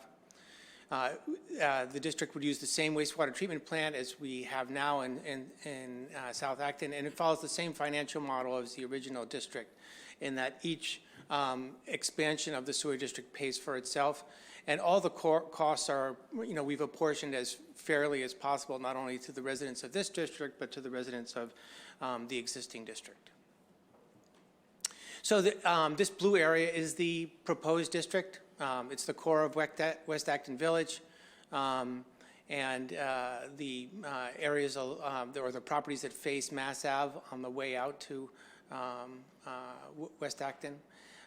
It includes the availability of sewers for the new school district, new twin school in West Acton.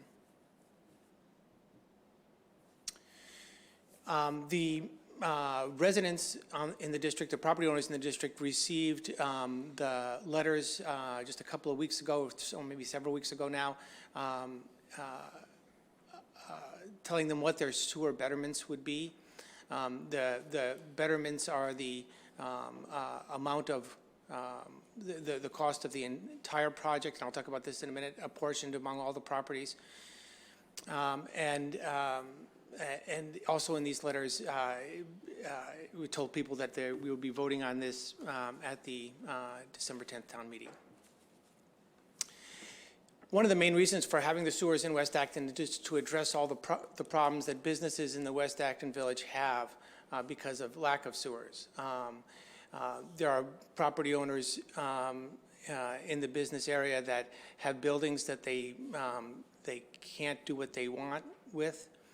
They must, for example, have only very simple offices because all they're licensed to do is to have, simple restroom for office personnel. They can't have a restaurant. They can't have other uses that might consume more water. There are some property owners, business owners in this district that have existing septic systems that have to be nursed along. There are cases where they have to be pumped 4 times a year for an existing system because it would fail otherwise. And there are extraordinary measures used in some cases. So the brewery in particular has a tight tank. So we couldn't have the brewery in West Acton otherwise, and so I believe that has to be pumped weekly, and the sewage is trucked off, the wastewater is trucked off. We also have to live with the fact that some restaurants cannot have utensils and other things because they can't have dishwashers. So there are a couple of restaurants that you have to eat with plasticware, or they're not allowed to wash anything on site because they're not licensed to discharge water into their septic systems. All the business owners that have approached the sewer committee are in favor of the expanded sewer district. Now West Acton doesn't really have a big problem with the quality of the water in the area, the groundwater, et cetera.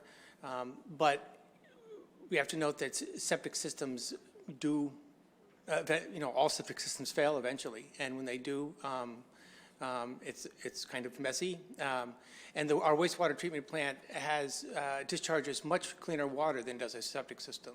The water discharge from the wastewater treatment plant is absolutely clear. It has phosphorus and nitrogen removed from it. Nutrient pollution is a worldwide problem. And there are portions of oceans which are dead because of nutrient pollution. And eventually the water district may locate a well in West Acton. They would prefer not to have any septic systems around the well because there can be they can introduce nitrates into the groundwater. And as I mentioned earlier, that there's more solid waste from restaurants in the area because they can't wash utensils, and they have to make you eat with plasticware, which they throw out. So the whole project cost here is about $15 million. $12 million is for the construction itself. About $1 million is for a construction contingency. There's about $1 million in design costs, including repayment of the sewer enterprise budget for the money used for the initial design, which is what we're talking about now. And there's $1 million treatment plant buy-in. All right, so the original wastewater treatment plant cost just over $10 million to build. This expanded district is about 10% of the capacity, and so the people in this district will pay about 10% of the cost of that. Now, obviously, that's not going to be used to build the wastewater treatment plant, but the wastewater treatment plant needs upgrades and things from time to time, And so the $1 million buy-in will be used for that kind of thing. The costs are paid mostly by property owners in the district, 78%. Commercial owners are 30% and residential 48%. 22% of the costs are paid for by public entities. Most of that is the town of Acton at 18%, and the school district and other public entities would be 4%. This is a breakdown of those costs that I just mentioned in terms of the general benefit. The town's responsibility are somewhere between $2.4 and $4 million. Most of that is paving. Some streets in the area were on a list to be paved in the next 5 years anyway. Other streets will be paved ahead of their scheduled time, but the pavement will obviously last longer as well. $700,000 to $900,000 goes towards police details during the project. $100,000 to $200,000 is for avoided cost for town buildings, for example, the fire station, the West Acton Library, that kind of thing. And then finally, there's $400,000 to $500,000 in making the main sewer lines slightly larger than they would have been for this district in order to be able to accommodate potential expansion in the future. Other public entities avoided cost, the Acton Housing Authority, somewhere between $20,000 and $50,000, and the school district $550,000 or maybe a little more. So this shows you how the betterments are computed. I based these on the midpoint of the range of costs. So the total project cost in the midpoint would be $14.9 million, minus the general benefits leaves you at the top line with the amount of money paid for by the property owners in the district. There are 310 betterment units in the district, and that works out to $36,774 per betterment unit. And if a single family home is by definition one betterment unit, and so that very simple expression on the bottom shows you that a single family home pays that one betterment amount. So there are several layers of costs for property owners. The betterments, which I just mentioned, they're payable over 30 years at about $155 a month. Maybe a little bit less than that because the interest rate there is probably is a little bit higher. The betterments, if you choose not to pay them all up front, you take the 30-year payments. They're transferable to the new owner when you sell your house. Qualified owners can defer their betterments until their property is sold. Interest accrues during that time if you do that. The betterments are actually set at the end of construction. That's why they're just an estimate now. The betterments will be based on the actual construction cost. And they're in general similar to the cost of a septic replacement. And in addition to the betterments, there's a hookup fee. You don't have to hook up, but if you do hook up, you do it through a private contractor. Sometimes right after the sewers come through, the private contractors will offer deals to hook up you and your neighbors all in a row.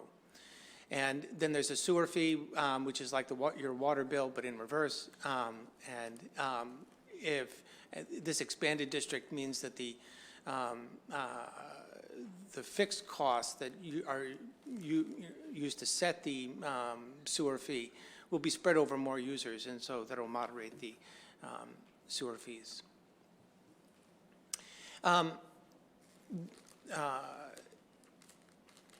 As I mentioned, the goal for the cost of the betterment is to be about the average cost or the typical cost for a replacement septic system. But the sewers also are in my view, a backstop against other major costs for property owners or other major costs or inconveniences. There's the aesthetic impact to West Acton Village and to your own front yard if you have to mound a septic system in your front yard. It's a backstop against excessive cost for if you have to have an advanced septic system. There are mounted systems not only are an expense, but they usually have to have a pump, which has to be maintained. If you have, you almost always have to move your leaching field. If you have a new septic system, you may have to take down trees in your yard or whatever to do that. Also an additional cost. And it also means you just don't have to deal with Title V when you go to sell your house. And you don't have to worry about septic failures. The sewers are always there for you. So the benefits for people in the district is that the sewers are, as I just mentioned, the sewers are reliable. You don't have to worry about failures. They will always be there and always work. It's not mandatory to connect. So you can choose to connect sooner or later or not at all. Betterments are payable over 30 years, transferable, as I mentioned earlier, to the next property owner. And the betterments don't begin until 2023.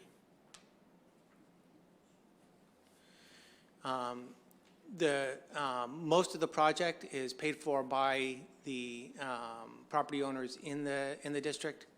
The public costs are limited to things with public value, like paving streets and publicly owned buildings in the district.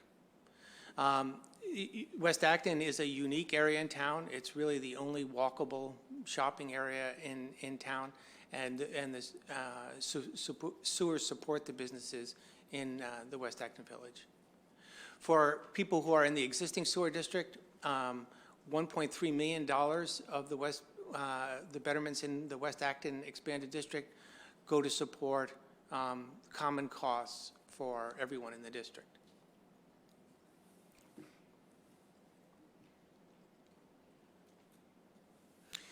I won't say you can read the slide yourself. There's nothing that I haven't covered already, I don't think.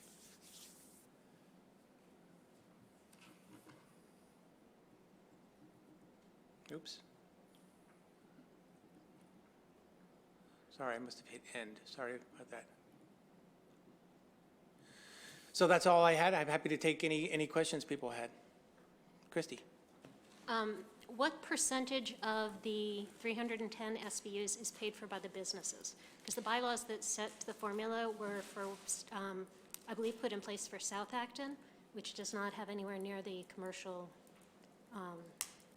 Yes, the formula is the same though, yes. And it has to do with the floor area ratio, that the buildable area for each business, and so it varies by the amount of land, the buildable land for each district times the floor area ratio for the zoned area that property is in. What will True West pay versus what I will pay for my 3-bedroom condo? What will True West pay for their business, both in terms of betterment and what is their expected annual cost? I have no idea what their water use is for their annual cost, but so for you, do you want you have 2 units? I have 1 unit. Well, one unit. So you'd pay 1 SBU or yes, on average. 2/3. Oh, you have a 2-bedroom unit. Yeah. Okay, so 2/3 of an SBU. The West Acton Village Works is around. It's about all of Village, not True West by itself, but all of Village Works. They're looking at about an 800,000 betterment. Okay. My next question is about the usage fees. I currently share my septic with someone. We pump every 2 years, so I pay $150 every 2 years. You're saying right now that at the bottom of my potential water usage, I'm going to pay $800. Probably, A yes. So it's going to go up 8 times, 7 times to be, for me to have restaurants have a few more seats in them. So it does depend on the water use, so that sewer fee depends on your your winter water usage. And so a business like, again, the brewery, which would probably consumes a lot of water, their sewer fees would be much, much higher. But also that $800 is going to go up in a few years when the upgrades need to happen So to the waste treatment plant. Possibly, yes. It has to. Well, there are a few things to consider there. One is we're applying for grants to do those upgrades. The $1.3 million back into the from this district into the sewer enterprise budget for those upgrades. But you're absolutely right that that how we're going to fund all the upgrades over the next decade is not all determined. In a year where we are currently estimating above $900 for the average single-family tax bill increase, why is this the time to do this? I know it's not a huge expense, but it's another drop in the budget that has already gotten. So I understand that it's an expense for people in the district. It is not a very big expense for people outside the district. And for people in the district, first of all, it doesn't start until 2023, and also it can be spread over 30 years. So It's still, I mean, my portion is going to be $1,250 a year estimate, plus $800 a year to use it.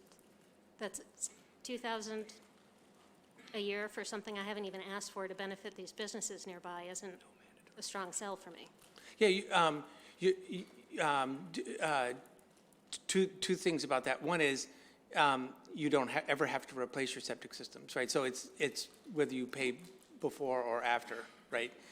Depending on how long you're going to be, own that property, you would, maybe your septic system would fail in 15 years, and then it would cost you 30, 40 more. Well, I can sock away $700 a year on, between me and my neighbors especially, we're paying for a septic in 20 years just to replace it. Yes, and and as I mentioned a couple times, you don't have to hook ups, right? So if you don't want the sewer fee, you don't have to have the sewer fee. If you're happy with your septic system until it fails, you can do that. I think this is asking way too much of West Acton homeowners.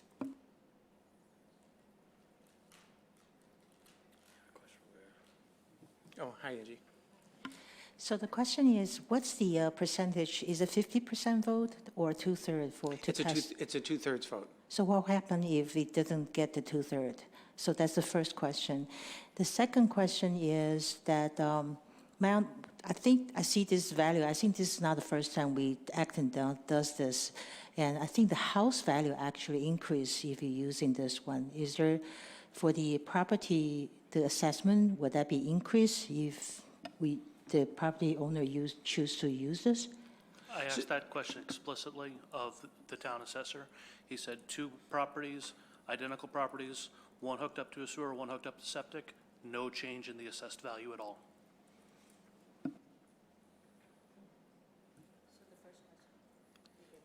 Oh, if it fails, we can't proceed with the project.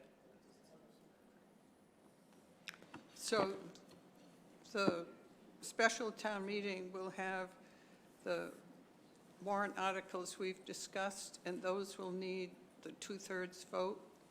On the ballot the following week will be the Minuteman School, and those ballot questions need a majority vote. And John's prepared to say something about the Minuteman. Yeah, let me just give you some background. We could, do we have more questions? I just had a quick question. I noticed Windsor Green isn't what determines the boundaries of the district? Is it just finances and topography and? So the committee voted on the extents on of the district. In almost every area, we took it as far as we could go and still have the sewers hooked by gravity. And the only place we didn't do that is to go down Windsor and Kinsley, because it probably would have exceeded the capacity, the discharge capacity of the plant. Oh, okay. Well, I'm liaison to the Housing Authority, so what are the properties that the Housing Authority owns that are gonna get assessed as 50 grand? Yeah, Peter, we got this from the assessor database, so I'm still not exactly sure which one they own, but it must have came up, they must have owned a single-family property or something, so, yeah. David, I have a question. So bringing the sewers into West Acton brings in more businesses and more revenue to the town eventually.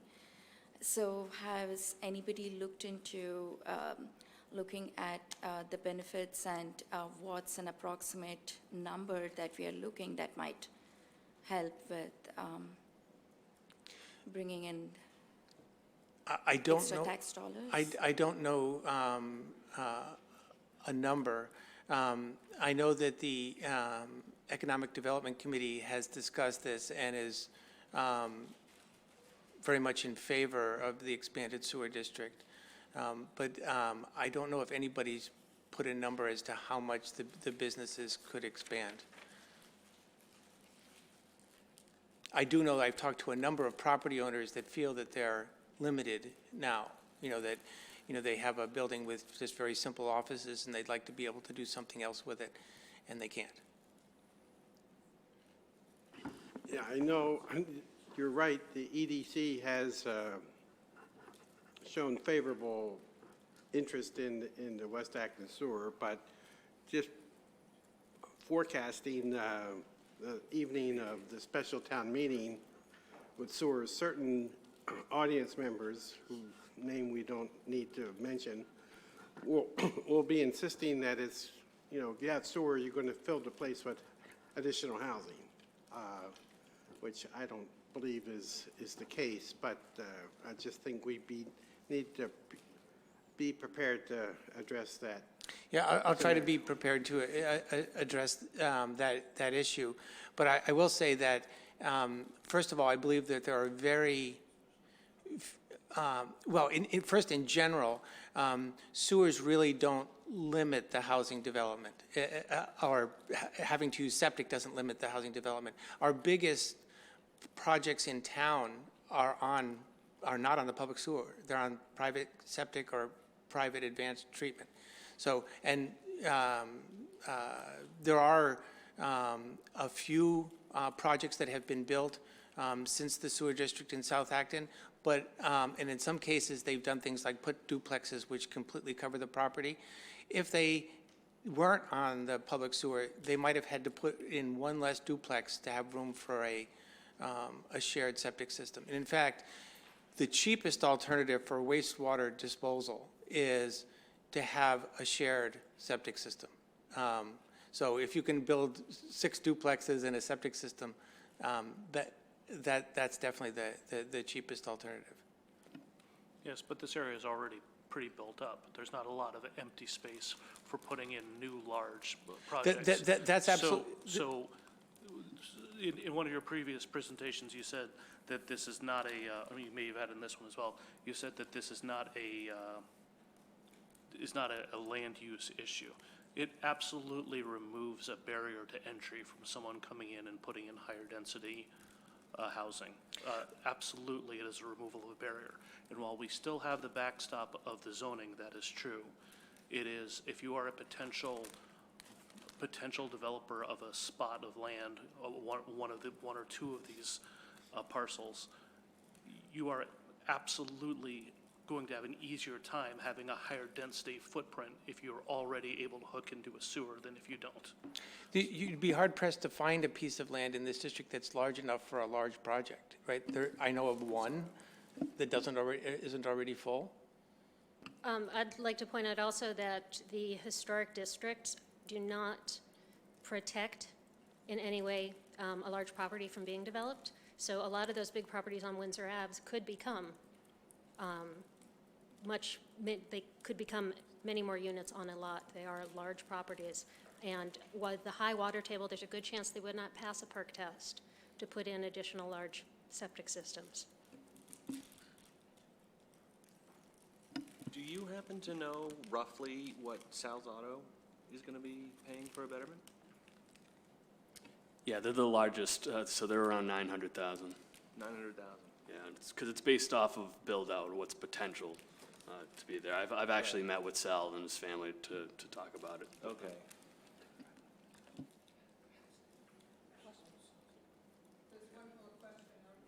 Michael? This is related to the twin school, so I assume that twin school is going to hook up with this new system, right? That's really a decision for after all these things get approved at town meetings. So both projects have to be, and they are now, designed to be able to exist without the other, because we don't know what will pass at the town meetings. But let's say this, twin school hook up with this new system. So I have a question for both Peter and you that, I want to know, because there's a sewer service fee after hookup, right? Every year. So the school district has to pay. So I want to know the number, at that time versus the current number.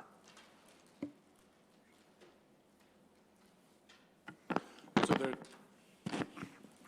cost is approximately $15,000. We don't have an exact number because it's not a building that's already in use. So it's a challenge to pinpoint that. We did base that on kind of an average between the Parker Damon building and the junior high school. Was probably a fair estimate. And JD had worked with Paul to be able to arrive at that number. Paul, that's consistent with your understanding as well? Yeah. Yeah. I think, while it's about $15,000 a year expense on that side, it means that we're not pumping the septic. It also means that we don't have a large capital cost down the road should the septic need to be replaced. I think from a financial perspective, it's pretty neutral from a cost-benefit standpoint. I think where there's some potential benefit to us is, in all honesty, on the aesthetics of the property.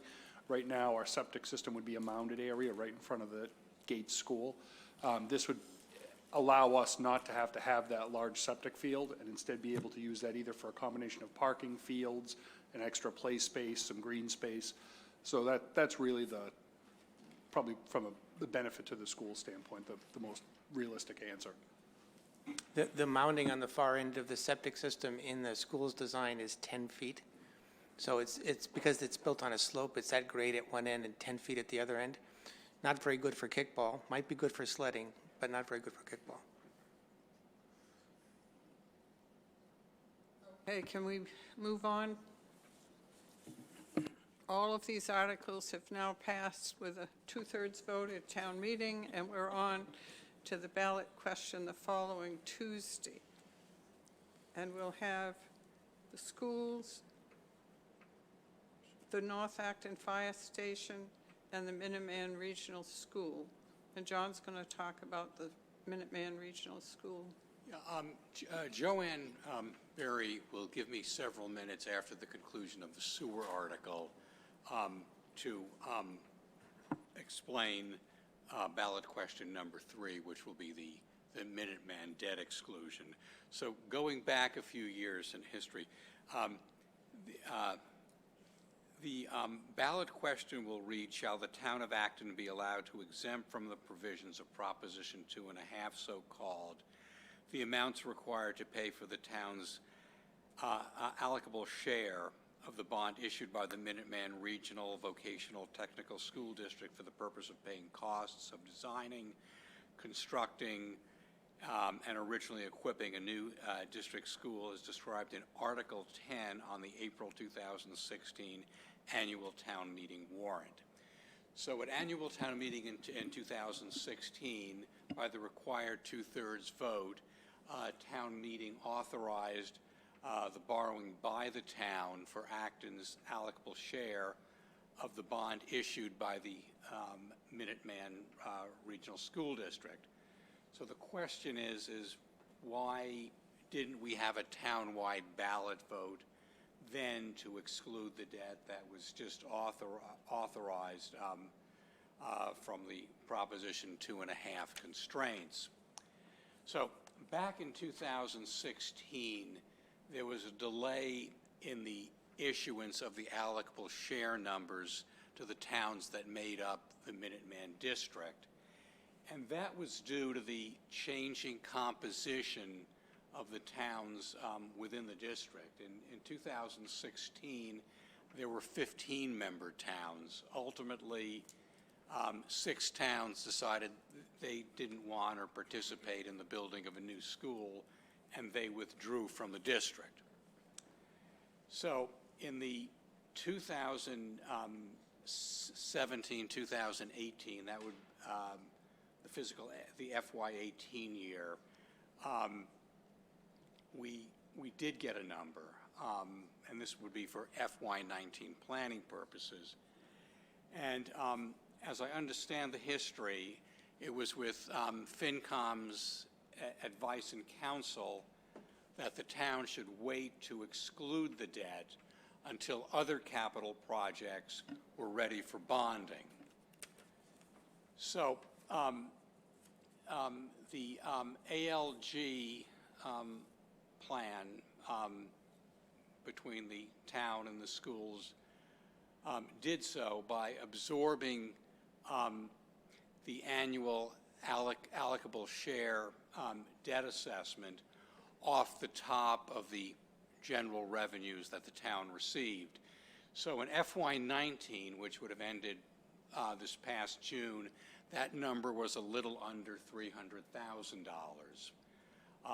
In the current year, where we're in FY20, which we're paying now out of general revenues, is $348,000. The number for FY21, which is the budget year we're preparing for now, that number will be $424,000, and in FY22 it'll be greater than that.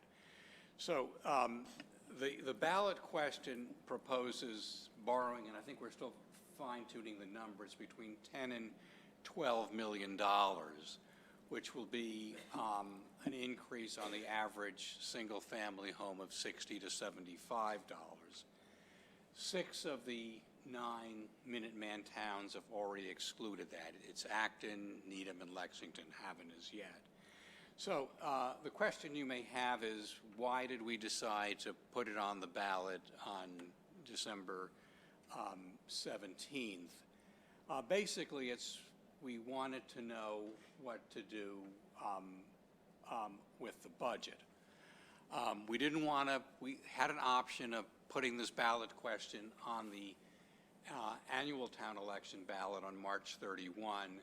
That would require John and the school side to decide how they want to handle the $424,000 between them. So it was essentially preparing 2 budgets and then waiting until March 31, and then there's a week between March 31 and when town meeting starts. So we went back and forth on that last Monday night and decided let's go with December 17. I will be preparing with John an explanation of what the ballot question is for putting it up on our website. So would there be any questions? Yeah. One of the main reasons why we recommended holding off is because the Minuteman project was still doing a number of different bands. Are they done borrowing? There have been 5 or 6 different numbers. Even if you look at your last numbers over the last 4 years, this number is a moving target.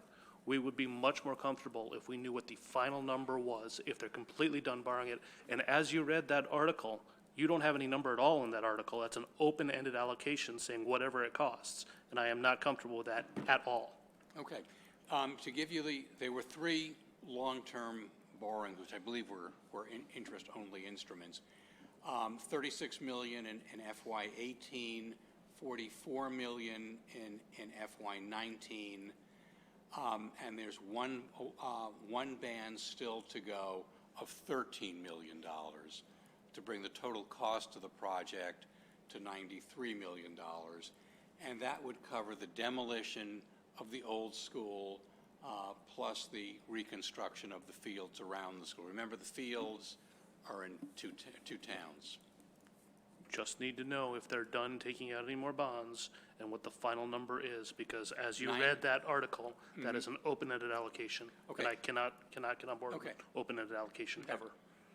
So it's one more borrowing to go, $13 million. Approximately when? I believe it's within the next year. Okay. They still have that to go. But specifically what it's for is demolition and So reconstruction. you're going to come with a total borrowing amount number in your article?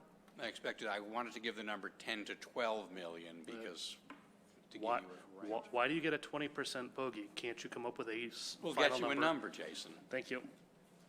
Just a technical note, the ballot questions, none of the ballot questions include a dollar figure that, and they wouldn't, as the way they're written and published. So only the motions at the town meeting have to have hard numbers? Yes. Just for the record, the demolition, they know that number because the demolition of the old building has started last week. Mm-hmm. So, no surprises. 2 questions. One, if this is not appearing as a warrant article, which I understand it's not, will the Finance Committee have an opportunity to give an opinion, a recommendation for or against? Well, it's not on the warrant. But you will be presenting, correct? I am presenting an explanation of what will be on the ballot. Okay. The following Tuesday. So whatever our opinion is will not be shared with the public.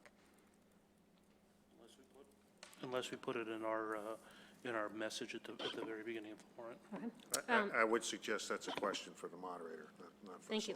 selectmen. And my next question has to do with the money that is currently being paid out of the municipal budget for this. Will that money basically go out? We currently look at it that the budget is expected to increase by X% every year. I would love to see that be X% minus the 300 whatever we are paying right now for this school. Well, the 424 will go out of the operating. So there's currently a hole in the ALG spreadsheet of 1.2 million. Does it automatically go down 424,000? So the work with the ALG plan is still underway. Last year, 1.3 million, or I guess this current year, $1.3 million was appropriated from reserves, and some of that was used to pay the allocable share this year. Yeah, I'm saying that I would love to see that payment not be just rolled into additional money we could spend next year, to have that come out of the budget and then do a budget as if that money had not been previously allocated, because we're paying for it in a different way. Raise it at ALG. You're at the table. That meeting got canceled, so I won't get a chance to do Well, that. we have a number of meetings ahead. John? Just in terms of the financial transaction, so normally, we're getting an assessment every year from Minuteman related to the capital, and then we're paying that assessment. If we go out and borrow some amount of money, $10 million, where does that $10 million go? How does that work relative to the assessment that we're getting from the district? The debt exclusion question asked the voters to allow us to assess additional revenue from taxpayers in the amount that we need to pay the debt payments that we get from the regional school district every year.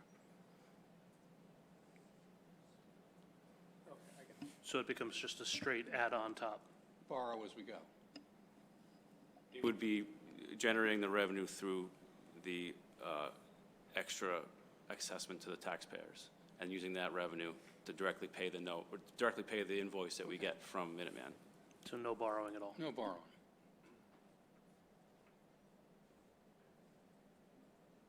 Any other Minuteman questions? I have just one other thing to end on a good note. My wife and I like to do election night gatherings. Assuming everything goes okay at town meeting, would you people be up for a gathering on December 17th? You like that? I always do. Okay, all right, well. I think we can rationalize drinking either way. No, there's only. Thank you all for coming tonight. Just one quick note. It's just for the record, since we're talking about Minuteman, I'd like to remind people of the Minuteman Open House on the 17th, which is next Sunday, from 10 to 1. So you can see what it's all about, and I really think you'll be impressed. Like, is that Sunday coming up? Thank you. In the back.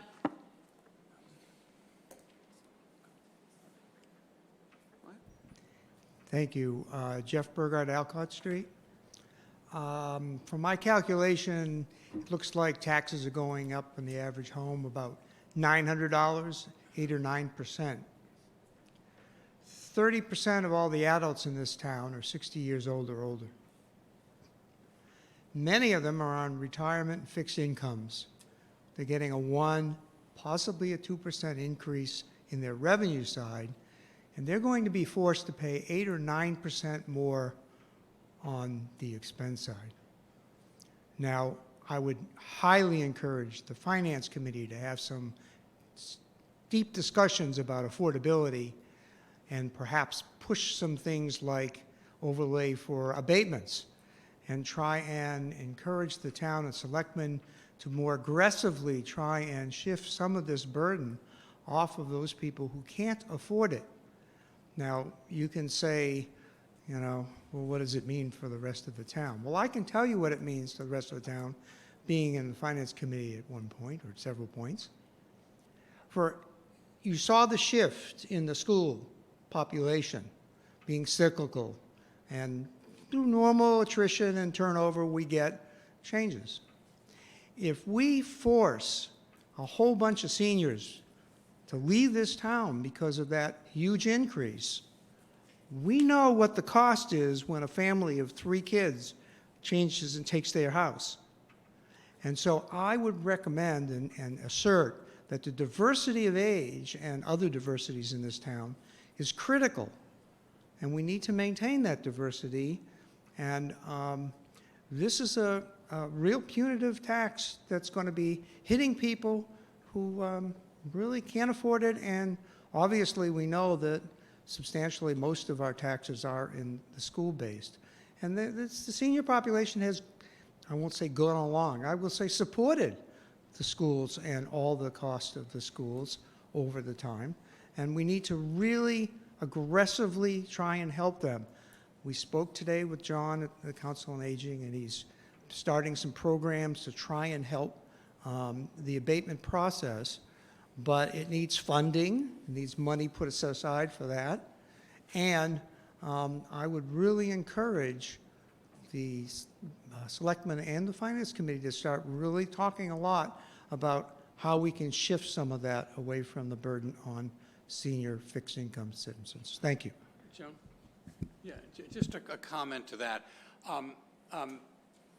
Brian McMullen, for quite a few years, has been working very hard with seniors, publicizing the various senior tax relief programs that are available. There's probably, I think, $450,000 that sits in the senior tax relief fund that is not being taken, advantage of.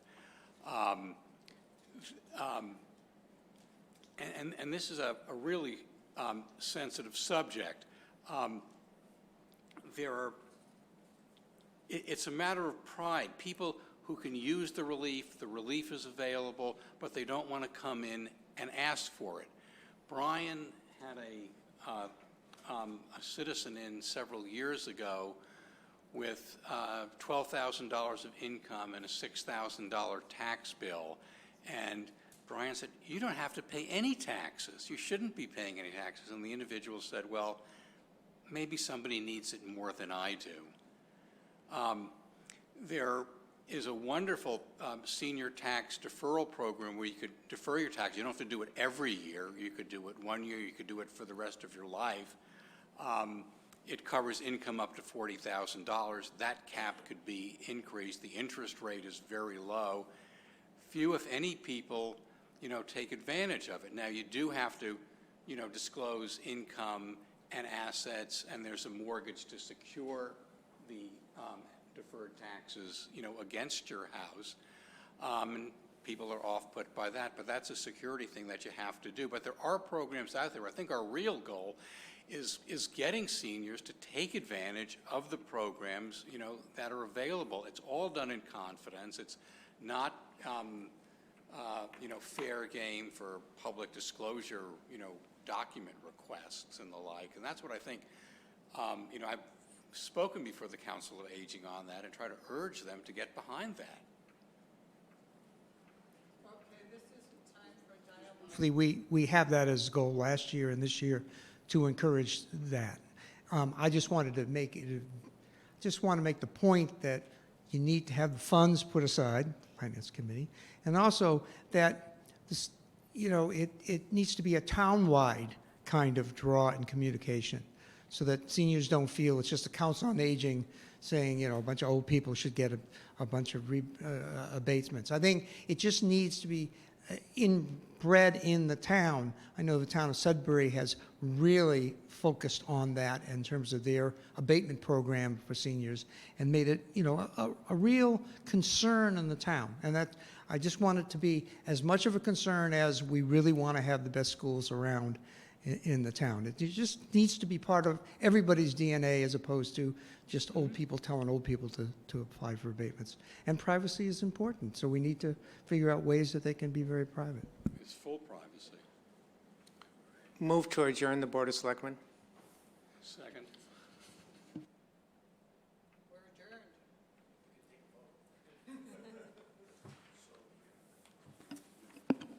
adjourned. Move to adjourn school committee. Second. All in favor? Aye. Aye. We're adjourned.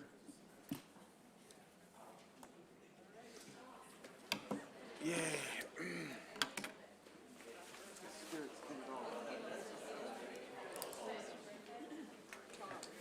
Okay, so I learned something. So with the fire station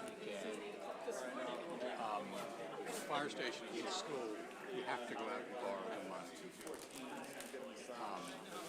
pay off the people who built the school. And then we're paying off that debt over 30 years by increased taxes. With the limited